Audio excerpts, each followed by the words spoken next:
Do you want to know how CEOs and high-level managers maintain their high performance? There is a difference between achievers and high performers. Achievers work hard to reach success. They've fought many challenges. They keep on doing more. But there comes a point when achievers lose momentum. Their careers plateau. They feel burned out or lose enthusiasm. The problem is they cannot sustain success. They hold no principles to guide them to higher goals. High performers, meanwhile, can handle it all. They can do what achievers can do and more. High performers maintain their excellent performance. They do that without compromising their happiness or well-being. How can you be a high performer? How can you handle the demands and perks of long-term success? The secret is to learn the high-performance habits. Brendon Burchard has spent many years on coaching high performers. He studied them closely. He did intensive research and interviews. Brendon found out that there are 6 main habits that define these high performers. That is what he wants to share in this book. You will learn those high-performance habits and the best practices to achieve them. It does not matter what your background is. At this moment, you have every right to become extraordinary. Habit 1.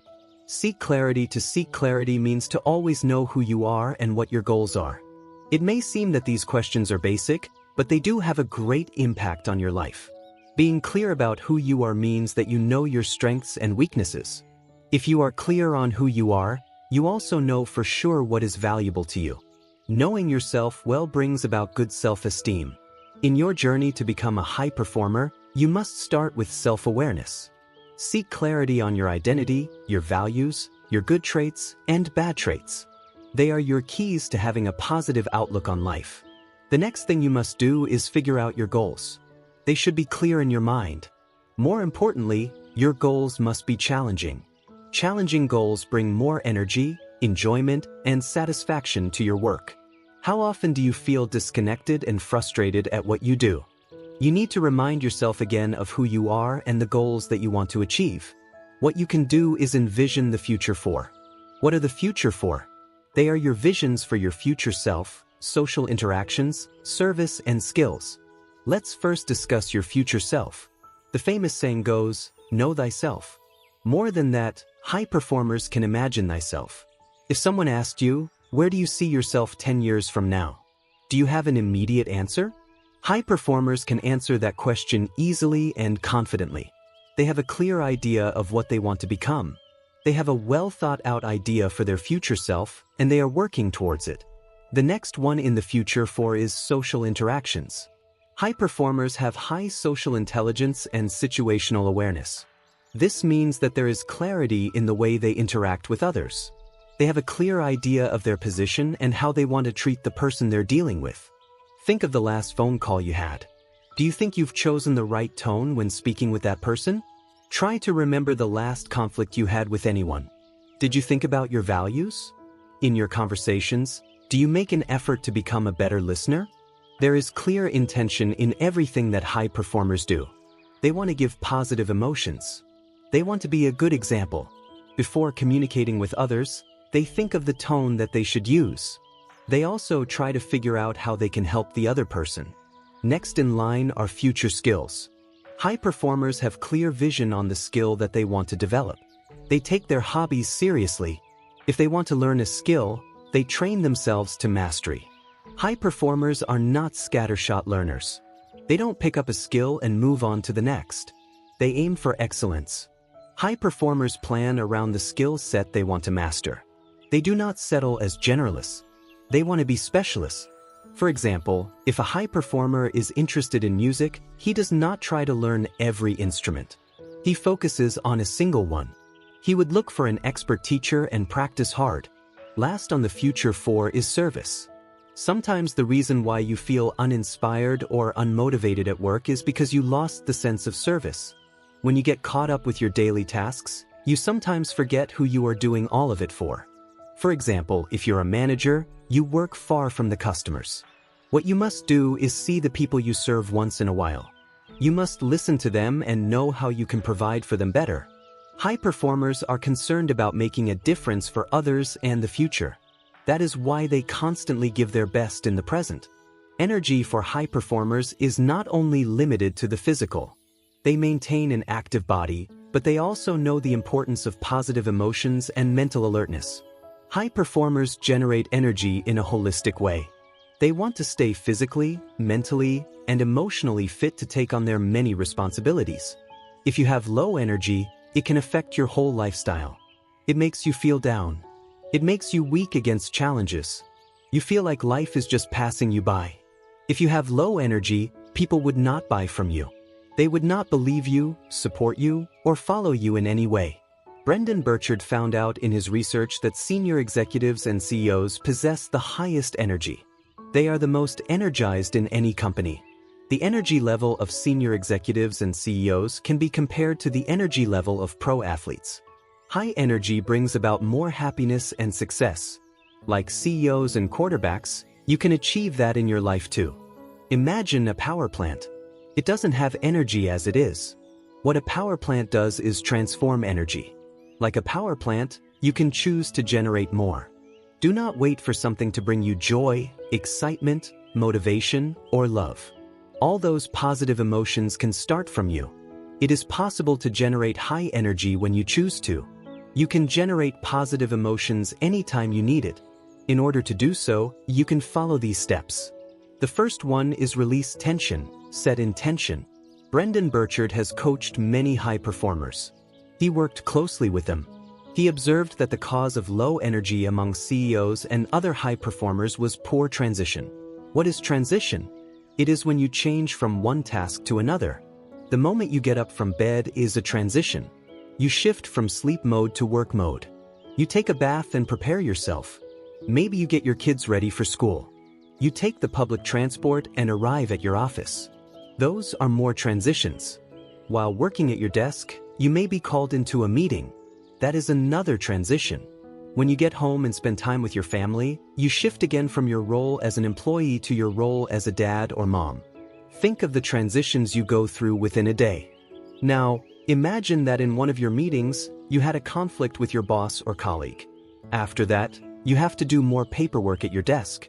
You may pass on the negative energy to your next tasks. If you don't take a break, you will feel worse as you go through your day. You lose your presence of mind. When you get home to your family, it may be that you will have no energy left to appreciate them. To avoid this from happening, you need to release tension. Before you move on to your next task, try to take a little rest. You can relax and close your eyes for a couple of minutes.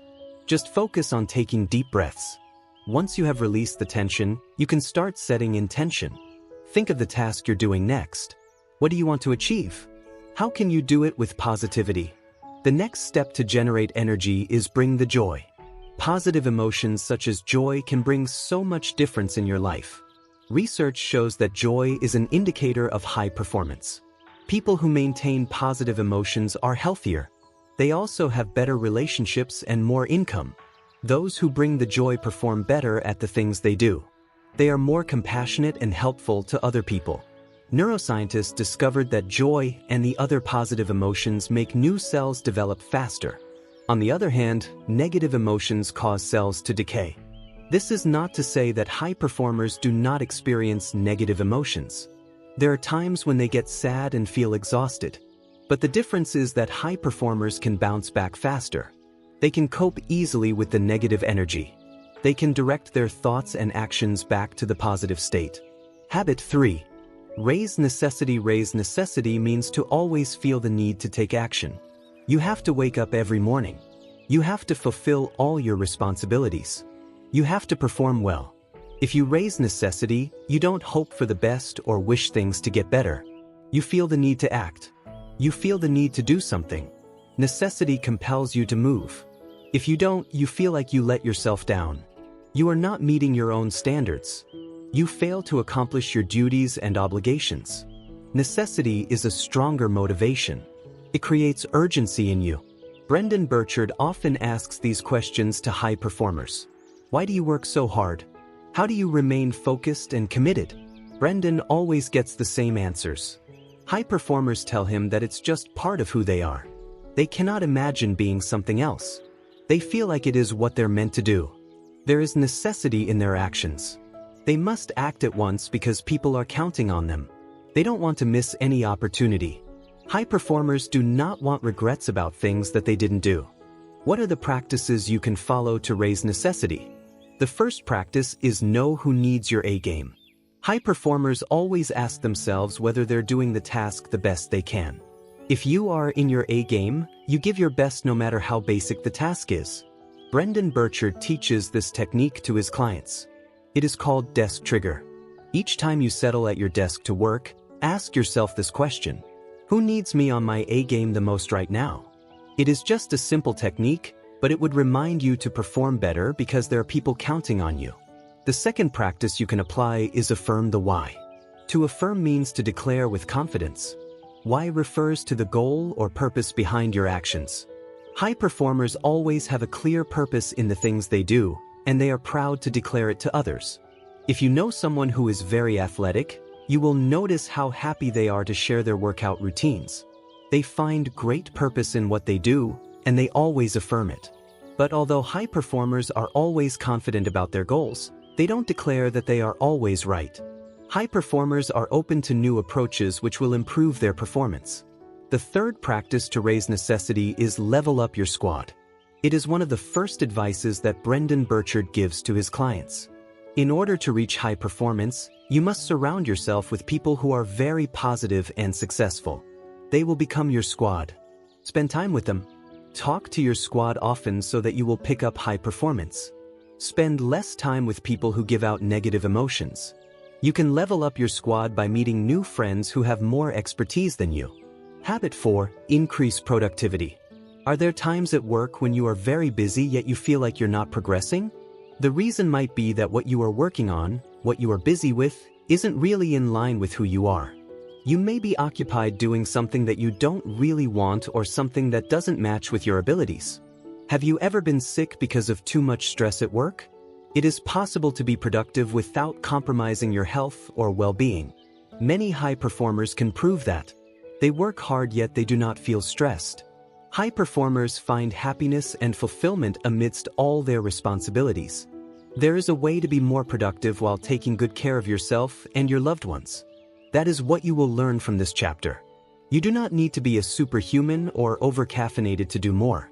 Just follow these practices. The first one is to increase the outputs that matter. Do you always organize your emails at work? Studies have shown that people waste 28% of their office hours just sorting through their emails. Using the search function is more efficient than creating subfolders. You are not doing real work when you are managing your emails. You are not being productive either when you clear up files, attend meetings, or help with a colleague's false emergency. What you must do is focus on making PQO or prolific quality output. Prolific quality output is the best output that you can produce at work. You need to find out what your PQO is. That is where you'll focus all your attention and efforts. Being consistent with your PQO will make you very productive. If a task is not part of your PQO, it is better to decline it. Your prolific quality output is how people will know and remember you. Beethoven and Mozart are best known for their exceptional compositions. The Beatles released album after album of great songs. Here are more examples. If you are a blogger, your PQO is content. You must focus on writing more and giving more value. If you're selling cupcakes, you can choose the 2 best sellers and bake more of them. Even Steve Jobs had to drop some Apple products to focus on making the best ones. Find out your own PQO. Direct all your energy into creating and improving it. Now, are you the type of person who plans before making a move? Or are you the type who just wings it? If you're starting out a business, your innate talents might be enough to get you along. But as your business grows, it will be harder for you to handle things. You'll get lost with the many tasks. That's why it is important to chart your 5 moves. That is the second practice to increase productivity. Going along without a plan and just trusting your abilities will get you through, but just up to a point. When competition comes or when tasks become complex, your performance will start to fail. What is your biggest goal? You will encounter many challenges, so you need strategy. You need to plan step by step. To become a high performer requires thinking before acting. What is your ambition? What do you really want in life? What is your greatest dream? Make it clear in your mind. Once you've done that, you can chart your 5 moves. Think of the 5 major moves that will bring you to your goal. Next, you can break down those 5 big moves into smaller activities and deadlines. Then you can chart those on your calendar. Chart your 5 moves can work for you no matter what your career is. Habit 5. Develop influence. Do you think you have influence to the people around you? Can you make them believe what you're saying? Can you make people follow you? Influence is the ability to shape other people's beliefs and behaviors as you desire. It doesn't matter what your personality is. You can influence people even if you're an introvert. You may think that it's entirely impossible for you to influence people, but maybe you just forget to ask. There are people out there who will be willing to help you. You fear rejection or judgment. How can you test your influence if you don't ask something from your coworkers first? You never know until you ask. Try to make a request to your child, partner, friend, or boss. If you failed the first time, don't quit. Eventually, you will get better at speaking up, and the people around you will get familiar with your ideas. Here are more practices so you can develop more influence. The first one is to teach people how to think. Imagine that you have a 7-year-old son. He is working on his math homework. Later on, you notice him getting frustrated. He says, "I hate math." What would you do? You can influence the way he thinks about math. You have an opportunity to direct his thoughts. You can help him change his thinking so that he can improve and even enjoy math. Brendon Burchard advises his high-level clients to communicate with their people. They have the ability to direct how the employees think about themselves. Leaders should also direct how the employees think about the competitors and the marketplace as a whole. That is what separates high-performing managers from the rest. They take the opportunity to influence their people to think big. Imagine that you are one. You must tell your team, if we want to be the best, this is how we should be thinking about ourselves. This is how we should be thinking about our competitors. This is how we should be thinking about the world and the future. Another practice to develop influence is challenge people to grow. This may be the most difficult practice you'll learn from this book. It is hard to implement. When you challenge people, they may become defensive and tell you to mind your own business. High performers challenge those around them in subtle ways. They show that they have clear intentions to help. They carefully choose the tone that they will use. Why do high performers challenge other people to grow in the first place? Kobe Bryant once said, "The most important thing is to try and inspire people so that they can be great in whatever they want to do." High performers want to encourage others to also aim for high performance. They give the challenge with honor and respect to the person. They make sure to communicate their sincere purpose to help. In that way, the challenge would bring about inspiration. Habit 6. Demonstrate courage. Courage does not mean saving humanity. It means making the move to begin change. To demonstrate courage, you do not need to do something groundbreaking. Even a small deed can make a huge impact. Mark Twain once said, "Courage is not fearlessness. It is taking action and persisting despite that fear." What are the practices you can do to demonstrate courage? The first one can be to honor the struggle. In our society today, we always want to make things easier. We have the technology that frees us from much hard work. It is both a blessing and a curse. The trouble is that the present generation avoids struggle as much as they can. What is easy and convenient became the norm. Persistence, difficulty, and effort are things of the past. It is accepted to quit school, friendships, jobs, and marriages because of a few challenges. This way of living makes us weaker. It makes us vulnerable to real threats. To be courageous, we must be ready to face life's challenges. We must accept struggle as a way of strengthening our character. We must remember that there is honor in struggle. Hard work builds character. Without struggle, there would be no great leaders. The next practice to demonstrate courage is to share your truths and ambitions. Humans desire to be free. We yearn to show who we really are and share what we really feel. But we fear disappointment and rejection. Expressing yourself, therefore, requires courage. You should not think about disappointing other people. The only standard you have to meet is that of your own. Live by your own truth. Share your ambitions. High performers cannot be discouraged, especially by the criticism of others. Conclusion: you learn the 6 habits of high performance. These are the habits that high performers do to take on extraordinary tasks. You also learned about the practices you can apply to achieve those habits. A deed or practice becomes a habit if you do it repeatedly. Try to apply these practices in your life. You can start slowly. Once you get used to it, you will see yourself improve. The first 3 habits are more on the personal, while the remaining 3 will improve your social skills. Let's review the 6 habits you've learned. The first habit is to seek clarity. Under it, you learn to envision the future. 4 which are self, social, skills, and service. The second habit is to generate energy. The best practices to achieve it are to release tension, set intention, and to bring the joy. The third habit is to raise necessity. You learned how to know who needs your A game, affirm the why, and level up your squad.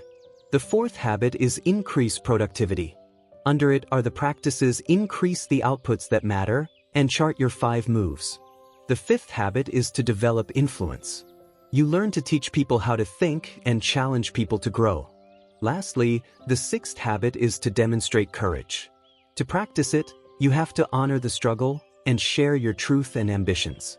There is a quote from Virgil: "They are able who think they are able."